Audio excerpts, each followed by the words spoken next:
Hi friends, ಎಲ್ಲರೂ ಹೇಗಿದ್ದೀರಾ? Hope ನೀವೆಲ್ಲರೂ ಆರಾಮಾಗಿದ್ದೀರಾ ಅಂತ ಅನ್ಕೊತ ಈ ವ್ಲಾಗ್ ಸ್ಟಾರ್ಟ್ ಮಾಡ್ತಾ ಇದ್ದೀನಿ. ಇವತ್ತಿನ ವ್ಲಾಗ್ ಬಂದು ಹಬ್ಬ ದಿನದ ವ್ಲಾಗ್, ಅಂದರೆ ಶಿವರಾತ್ರಿ ಹಬ್ಬ ದಿನದ ವ್ಲಾಗ್ನ ನಾನು ನಿಮ್ಮ ಜೊತೆ ಶೇರ್ ಮಾಡ್ತಾ ಇದ್ದೀನಿ. ನನ್ನ ಹಬ್ಬ ಹೇಗಿತ್ತು ಅನ್ನೋದನ್ನ ನಾನು ನಿಮ್ಮ ಜೊತೆ ಶೇರ್ ಮಾಡ್ತಾ ಇದ್ದೀನಿ ಫ್ರೆಂಡ್ಸ್. ಅದರ ಜೊತೆಗೆ ನಾನು ನೆಕ್ಸ್ಟ್ ವೀಡಿಯೋದಲ್ಲಿ ಅಪ್ಲೋಡ್ ಮಾಡ್ತೀನಿ ನಾನು ಯಾವ್ಯಾವ ಥರ ನಾನು ದೇವ್ರ ಸಾಮಾನುಗಳ್ನೆಲ್ಲ ಬೆಳಕೊಂಡೆ ಅನ್ನೋದನ್ನ ನಾನು ನಿಮ್ಮ ಜೊತೆ ತೋರಿಸ್ತೀನಿ. ಹಬ್ಬ ಅಂದರೆ ಗೊತ್ತೇ ಇದೆ, ಅದರಲ್ಲೂ ಶಿವರಾತ್ರಿ ಹಬ್ಬ ಅಂತ ಅಂದರೆ ಬಿಲ್ಪತ್ರೆ ಎಲ್ಲ ಥರದ್ದು ಗೊತ್ತೇ ಇದೆ. ನೋಡಿ, ಇದು 2 ಕಡ್ಡಿಗೆ 25 ರೂಪಾಯಿನೋ ಏನೋ ಹೇಳಿದ್ರು. ನಾವು ಒಟ್ಟು 4 ಕಡ್ಡಿ ತಂದಿದ್ದು 50 ರೂಪಾಯಿ ಏನೋ ಆಗಿತ್ತು ಅಂತ ಹೇಳಿದ್ರು.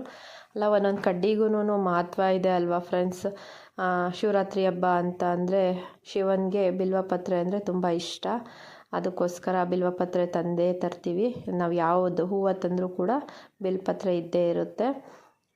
ಅದಾದಮೇಲೆ ನಾನಿವಾಗ ನಾರ್ಮಲಾಗಿ ದೀಪ ಎಲ್ಲ ಹಚ್ಕೊಂಡಿದ್ದೀನಿ. ಅದು ನೈವೇದ್ಯಕ್ಕೂ ಕೂಡ ಇಟ್ಕೊತಿದ್ದೀನಿ.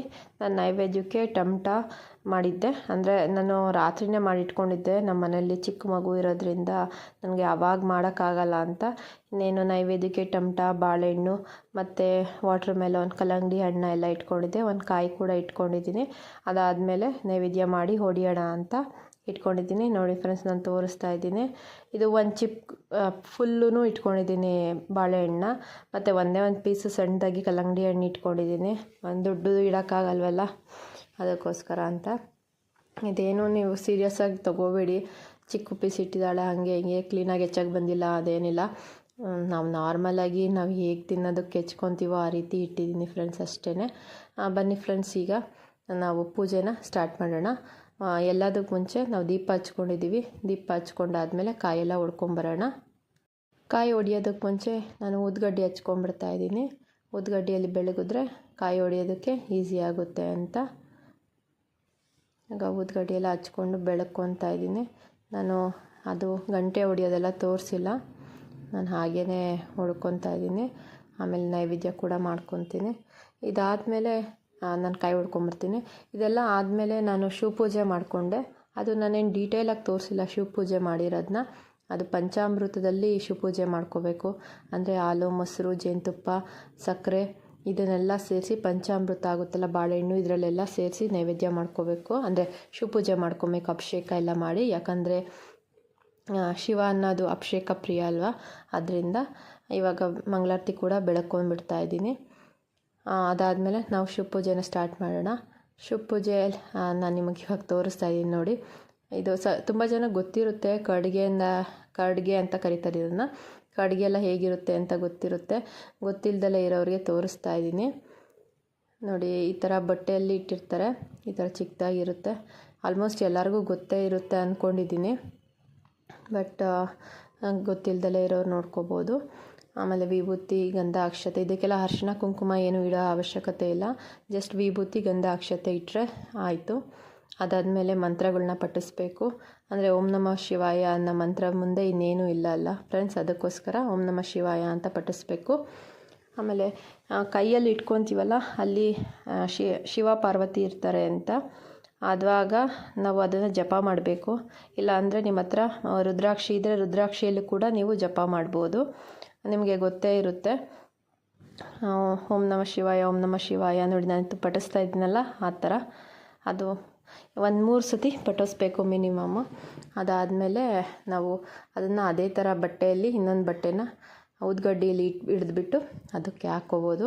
ಇನ್ನು ಲಾಸ್ಟ್ ಟೈಮಲ್ಲಿ ಡೀಟೇಲಾಗಿ ತೋರಿಸಿದ್ದೀನಿ ಯಾವ ರೀತಿ ಪಠಿಸ್ಬೇಕು ಅನ್ನೋದೆಲ್ಲನೂ. ಅದಕ್ಕೋಸ್ಕರ ಈ ಸಲ ಏನು ಅಷ್ಟು ಡೀಟೇಲಾಗಿ ತೋರ್ಸೋಕ್ಕೆ ಹೋಗ್ತಾಯಿಲ್ಲ. ಪ್ರತಿ ಸಲಿನೂ ಅದೇ ಥರ ವಿಡಿಯೋ ಆಗುತ್ತೆ ಅಂತ ತೋರ್ಸೋಕ್ಕೆ ಹೋಗ್ತಾಯಿಲ್ಲ ಅಷ್ಟೇ. ಅದಾದಮೇಲೆ ನಾನು ಹೊರಗಡೆ ಪೂಜೆ ಮಾಡ್ಕೊಂಬಂದುಬಿಡೋಣ ಬನ್ನಿ ಫ್ರೆಂಡ್ಸ್. ಈಗ ಮನೆ ಒಳಗೆ ಪೂಜೆ ಆಗಿದೆ, ಹೊರಗಡೆ ಪೂಜೆ ಮಾಡ್ಕೊಂಬಂದುಬಿಡೋಣ. ನಮಗೆ ಮನೆ ಒಳಗಡೆ ಎಷ್ಟು ಇಂಪಾರ್ಟೆಂಟು ಹಾಗೆ ಮನೆ ಹೊರಗೂ ಕೂಡ ಅಷ್ಟೇ ಇಂಪಾರ್ಟೆಂಟ್ ಅಲ್ವಾ. ಆದ್ದರಿಂದ ನಾನು ಮೊದಲೇ ಎಲ್ಲ ತೊಳೆದು ಇಟ್ಕೊಂಡಿದ್ದೆ, ಹೊಸಲು ಎಲ್ಲ ತೊಳೆದು ಇಟ್ಕೊಂಡಿದ್ದೆ.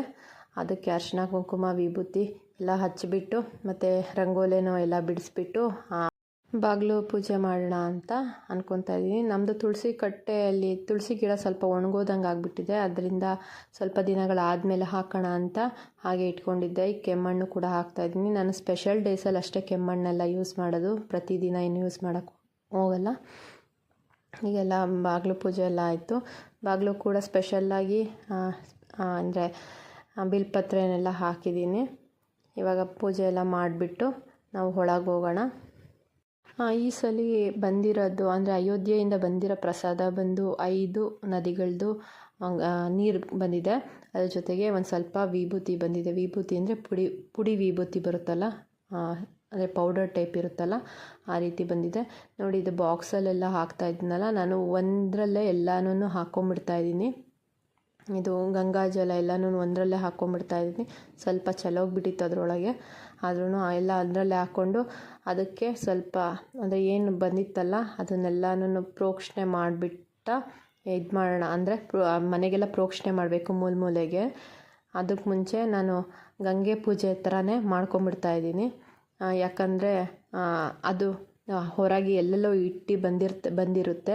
ಆದರೆ ನಾವು ಅದು ಬಂದಾದಮೇಲೆ ನಮಗೆ ಒಳ್ಳೆಯದಾಗುತ್ತೆ ಅಂತ ಒಂದು ನಂಬಿಕೆ.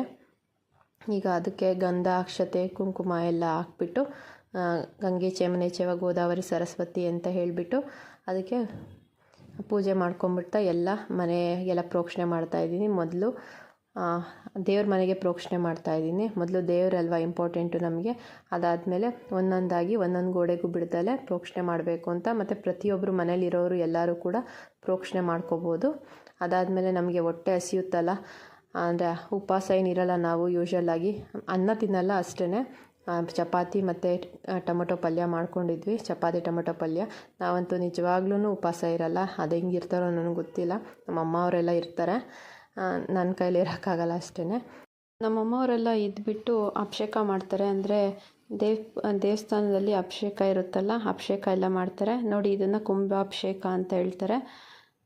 ಇದನ್ನು ಕೂಡ ನಾವು ಫ್ಯಾಮ್ಲಿ ಸಮೇತ ಮಾಡ್ಬೋದಾಗಿತ್ತು. ಆದರೆ ಬೆಳಿಗ್ಗೆಯಿಂದ ಕೆಲಸ ಮಾಡಿದ ಕಾರಣ ಸಂಜೆ ಅಷ್ಟರಲ್ಲಿ ತುಂಬಾ ಸುಸ್ತಾಗ್ಬಿಟ್ಟಿತ್ತು. ಅದರಿಂದ ದೇವಸ್ಥಾನಕ್ಕೆ ಹೋಗೋಕ್ಕಾಗಲಿಲ್ಲ.